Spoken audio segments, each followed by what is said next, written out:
Welcome to Samba Samba. Enjoy the video. You will begin by confirming access and unlocking the domain at Godaddy so changes can propagate without delay. Next, open Shopify admin and select Online Store, then Domains to start the Connect workflow. Shopify shows the record and the CNAME you must use. Once you have those values, keep Godaddy and Shopify open side by side and prepare to edit DNS. This direct approach saves time. Do not pause for extras. Make the DNS edits now so propagation can begin. You need to modify the DNS entries precisely. Replace the router record with Shopify's IP address and point the www CNAME to shops. Shopify.com, then save. Make sure to remove any conflicting or CNAME records that target different hosts, because conflicts prevent Shopify verification. However, do not remove MX records used for email.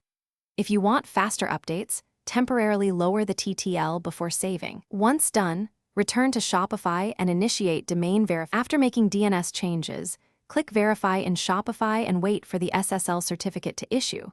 This may take minutes or a few hours depending on propagation. Once SSL is active, set your domain as the primary and enforce redirect so all traffic uses your secure shop URL.